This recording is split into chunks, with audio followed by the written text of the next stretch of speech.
Hi friends, जैसे कि हमारी इंटरव्यू सीरीज चल रही है फ्रंट एंड की।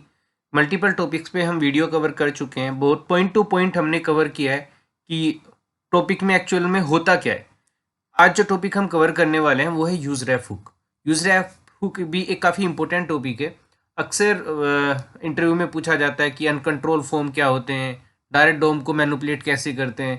तो इन सभी क्वेश्चंस का आंसर बनता है यूज रैफ हुक। यूज रैफ हुक से हम डोम को मैनिपुलेट कर सकते हैं। अब बात आती है, क्या रिएक्ट में डोम मैनिपुलेशन एक बेस्ट प्रैक्टिस का पार्ट है? नहीं, ऐसा नहीं है। बट फिर भी कितने बिजनेस लॉजिक हमारे ऐसे होते हैं जहाँ पे हम फंक्शनल कंपोनेंट के अंदर स्टेट यूज़ नहीं कर पाते, तो हम वहाँ पे यूज़ रेफ का यूज़ करते हैं, क्योंकि हमें अपना एट दी एंड आउटपुट तो चाहिए होता ही है। और कितनी जगह सिनेरियो ऐसे फंस जाते हैं जहाँ पे हमें फोकस करने के लिए या फिर हमें कोई कलर चेंज करने के लिए डायरेक्ट डोम मैनिपुलेट करना पड़ता है। तो आज हम देखते हैं कि यूज़ रेफ हुक को एक्चुअली में हम यूज़ कैसे करते हैं। चलो कोड की तरफ चलते हैं और फटाफट देख लेते हैं कि कैसे यूज़ करते हैं। अब हम क्या करेंगे, सबसे पहले यूज़ रेफ हुक को इंपोर्ट कर लेंगे। तो कोई भी हुक, जब भी हम बात आती है हुक्स की, तो आप ध्यान रखना जो भी हुक्स होते हैं हमारे यूज़ कीवर्ड से स्टार्ट होते हैं। तो आज जो हम टॉपिक कवर कर रहे हैं वो है यूज़ रेफ। अब हमने इंपोर्ट तो कर लिया। अब हम क्या करेंगे, कंपोनेंट के अंदर एक वेरिएबल ले लेंगे कुछ भी। सपोज इनपुट रेफ करके एक हमने वेरिएबल ले लिया। अब इस ये एट द एंड है तो एक फंक्शन ही, भले ही चाहे हुक है। तो हमने इसको वेरिएबल में डाल लिया है। अब हम क्या करेंगे, मैं आपको दिखाता हूँ कि डोम मैनिपुलेट मतलब के बिना स्टेट के किसी एक इनपुट बॉक्स की वैल्यू को कैसे गेट कर सकते हैं। तो सबसे पहले एक इनपुट फील्ड ले लेते हैं, इनपुट टाइप टेक्स्ट। अब इसको कनेक्ट कैसे करते हैं एट्रीब्यूट से वो देख लेते हैं। रेफ का यूज़ करते हैं, रेफ प्रॉपर्टी होती है जिसके थ्रू हम इसको कनेक्ट करते हैं। इनपुट रेफ लगा दिया हमने इस पर, ठीक है। अब ये कनेक्ट हो गया हमारा इस हुक से। अब एक बटन और बना लेते हैं। अपनी हेडिंग्स जो है हमारी, इसको टॉप पे कर लेंगे और इसके नीचे एक बटन बना लेते हैं, बटन। और बटन के ऑन क्लिक पे हम लगाएंगे, बटन के ऑन क्लिक पे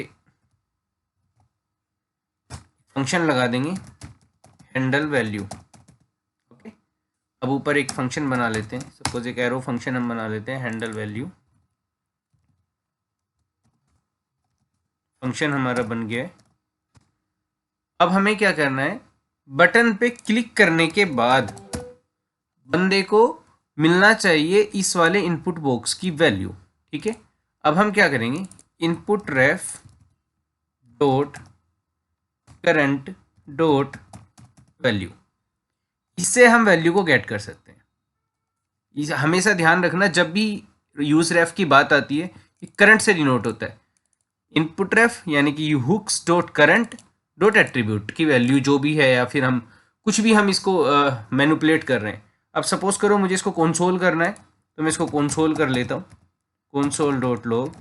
हम देख लेंगे कि क्लिक पे ये हमें वैल्यू मिल रही है या नहीं मिल रही है, ठीक है। अब सपोज करो मैंने इसमें लिखा विनीत।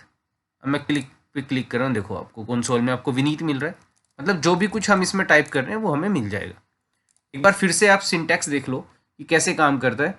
इंपोर्ट कर लेते हैं यूज रेफ को, उसके बाद में एक वेरिएबल में डाल लिया, फिर डायरेक्ट जो भी हमारा इनपुट फील्ड है उससे लिंक कर दिया, ठीक है। ये होता है हमारा डायरेक्ट डोम मैनिपुलेशन का पार्ट। अब बात आती है कि क्या हमें रिएक्ट में डायरेक्ट डोम मैनिपुलेशन करना चाहिए या नहीं। मैं आपको कहूँगा ये बेस्ट प्रैक्टिस का पार्ट है। हमें स्टेट ही यूज़ करनी चाहिए, जितना मैक्सिमम हो सके यूज़ रेफ का यूज़ नहीं करना चाहिए, क्योंकि ये फिर रिएक्ट के जो प्रॉपर्टी होती है ये उसके अगेंस्ट काम करता है, ठीक है। तो बट बिजनेस लॉजिक्स कितनी टाइप के ऐसे फंस जाते हैं कितनी बार कि हमें इसका यूज़ करना पड़ता है। तो फ्रेंड्स यही है हमारा यूज़ रेफ। दोस्तों, अगर आपको मेरी ये वीडियो पसंद आई हो तो इस चैनल को लाइक एंड सब्सक्राइब जरूर करना और सपोर्ट बनाए रखना। और जल्दी मिलते हैं इस सीरीज़ की नेक्स्ट वीडियो में।